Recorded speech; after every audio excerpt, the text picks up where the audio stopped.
Welcome to Section 420, Talkin Yankees, the podcast. Well, the Yankees end a disappointing road trip, dropping 2 out of 3 to the St. Louis Cardinals. Really, overall, it's kind of a squandered opportunity for the New York Yankees. You had 6 games against a team, teams collectively that are both in last place, and the Yankees just, manage a measly 3-3 on this road trip. So, yeah, you look at the accolade of Hamar's perfect game, great, but overall, again, this was a missed opportunity for the Yankees. This is a situation where they, at the very least, should have went 5-1, but nevertheless have to settle for 3-3 and come back home. So we look at the Cardinals series. Again, a disappointing one for the Yankees, as well as kind of this undignified fireworks night they're going to have. So the Yankees come back home. They have a 7-game series against both the Baltimore Orioles and the Chicago Cubs. And the first game back, July 3rd, is going to be firework night at Yankee Stadium. And I just think that's completely undignified for the New York Yankee organization to do this. I mean, what's next? You're gonna have like a sideshow carnival come in with some clowns and elephants, just to get the fans in. So I'll kind of give you my take on that. So we'll break this up in half. The first half will kind of be just kind of put the finishing touches on this Cardinals series, and then I'll just kind of give you my thoughts on this upcoming fireworks night. So the Yankees, take 2 out of 3 of Oakland. That's a team you should sweep, especially, the first game there, you only score 1 run against the Oakland A's. Got Johnny Brito pitches their heart out, keeps them to 2 runs, and you can't win that game. So starts off bad, but of course you have the great recovery with Herman. And then the last game they take quite easily. So, all right, you'll forgive that one. But then they come into St. Louis, and it's a situation, they're having a disappointing season. They're like in last place. Same thing. At the very least, you should take 2 out of 3, if not even sweep them. But not for the case for the Yankees. And really, this is another case where the offense does not show up at all.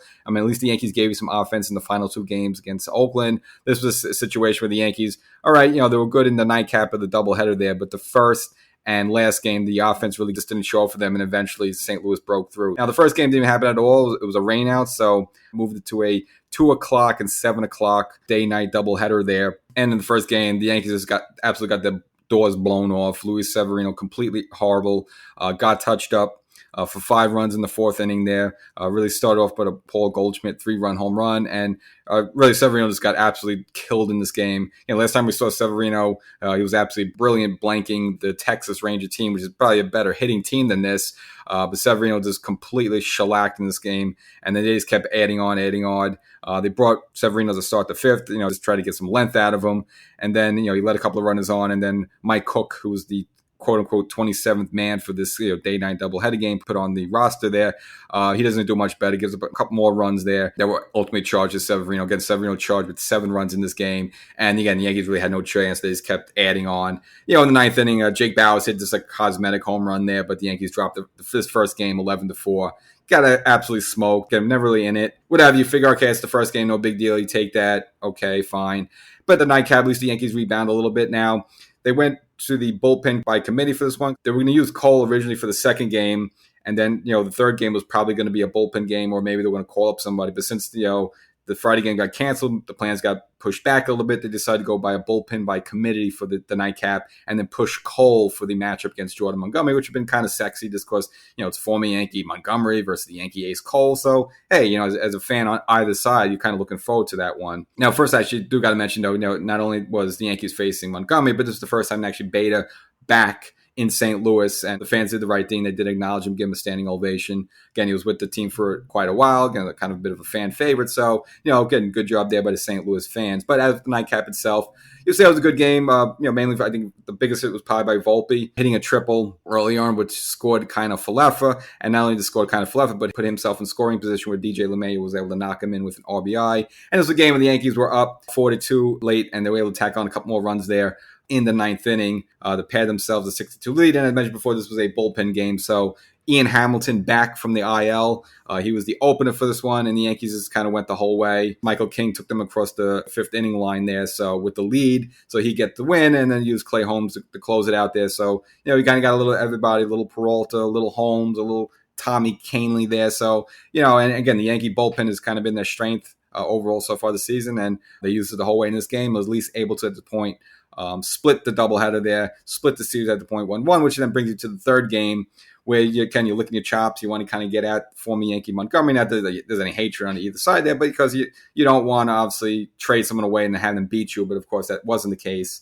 And it was kind of a bad game for the Yankee offense. I mean, you can't really put this one on Cole. I mean, technically he gets the loss there, but really Yankee offense gave him nothing until very, very late in the game. Cole gave a couple of RBI hits in the middle there, fell behind 2-0, and that was really it. I mean, the Yankee offense wasn't really able to give much to work with, and the Yankees end up dropping this one 5-1. Again, the offense takes a snooze in this game, and Jordan Montgomery only charged with 1 run, pitches well into the 7th, 6 strikeouts, did have 3 walks. Again, he's always had a little bit of walk problems, a little bit even when he was with the Yankees, but overall pretty much stifled the Yankee bats. They weren't able to get nothing against them. And they went, righty heavy, as I said they would. They had Stanton batting third as well as Bader batting fourth, clean up there, but again, didn't really do much. And Montgomery was going to stick it to his old team there. And not only did that, but of course, Cole, who was just announced as an all-star pitcher for the team, it's just kind of like, you don't even care at this point, that news, just because the way, your former 5th starter beats your current ace. So, it's not really something to be too happy about. And the Yankees dropped 2 out of 3 against the Cardinals. Again, this is a Cardinal team that's not been doing good this season, last place team. And overall, I think it's just a squandered stretch of games for the Yankees so far. I mean, if you look at it with the Oakland last place team, the Cardinals last place team, now they're coming for Baltimore against 4. Now, again, that's a team you're chasing. That's a legit good team. But after that, then you have 3 games against the Cubs. They're just barely better than St. Louis in 4th place. So that's another team that's like almost 10 games on the 500. And then after that, the Yankees go out to Colorado for 3 games. So look at the 3 against Oakland, the 3 against the Cardinals, the 3 against the Cubs, and the 3 against Colorado. That's 12 games. And it looks like, okay, so you got the 4. So 12 plus 4, let's do the math, is 16. So 12 out of the 16 upcoming games the Yankees had before they started this road trip were against just terrible teams under 500 by double digits. And the Yankees so far not really taking advantage of that. I mean, it's really a golden opportunity for the Yankees to climb back in the AL East a little bit more against which is, again, a bit of a soft schedule there. And I know you got the 4 against the Baltimore Orioles and you're chasing them, but you got them in your own ballpark. And even if you split them, or even if you lose 3 out of 4 against Baltimore, if you could take care of business in those 12 games, other games, well, then who cares? But so far the Yankees only get 2 out of 3 against Oakland, drop 2 out of 3 against the Cardinals. Now, we'll see what the Yankees do with the remaining 6, easy, quote unquote, easy games they have coming up. But really, again, really a squandered opportunity for the Yankees. It's really a situation where they should be taking at a minimum 9 out of those 12 games. But so far, it doesn't seem like that's going to be the case. And again, really squandered opportunity for the Yankees there. So they hit a little bit in Oakland. So I don't know why they couldn't carry that over, but it just seemed like the bats really, really went dead in this one. So, maybe it was this Oakland's pitching was just that bad, which is probably the case. And I kind of told that might have been a little bit of fool's gold, just with the Yankees scoring those 22 runs in the last 2 games there. So that's it. Kind of disappointing end to this road trip. It just hates you end it with Jordan Montgomery stick it to you. So now the Yankees come home, and it's kind of the other half of what I wanted to get into in regards to the fireworks night at Yankee Stadium. Now, this is, as if I read correctly, they say this is the first time ever the Yankees are going to put on a fireworks show. Now, the reason it's the first time ever is that the New York Yankee organization never needed to do this to draw fans in. I mean, it's kind of a little distasteful. It's just kind of like beneath the Yankee organization to do this. You can understand the Mets doing it. You can understand the Pittsburgh Pirates with like no one in the stands, doing it. It all makes sense, but there's really no reason for the New York Yankee organization to kind of pull this sort of stunt. And I just think it's distasteful. I think it's beneath them. You always hear like Mike Francesa say, well, they don't do the wave at Yankee Stadium. Yeah, they do the wave at Yankee Stadium. But the whole idea is that it's a dignified organization. They shouldn't have to do these type of gimmick things to draw fans in. I mean, this is the fact that the Baltimore Orioles are coming in and they're a team you're chasing. That alone should put enough fannies in the seats. And plus, this is the way the scheduling works out. Again, July 4th is a Tuesday, the holiday. A lot of people this way, including myself, are off on Monday in terms of the Bruce Wayne sort of job. So a lot of people are going to be off to begin with. And, you got a hot series there. The rain is kind of the chance of thunderstorm, but you should have a good crowd as it is. I don't think a reason that you need fireworks night to get some fannies in the seats. Now, this could have been maybe planned 2 or 3 months ago before they realized that Baltimore was going to be good this season. I don't know. But it just seemed they only recently announced it with like a week ago or so. So I just think this is a bad move. It's just a bad look for the New York Yankee organization. Now, it's going to be a 4-game series.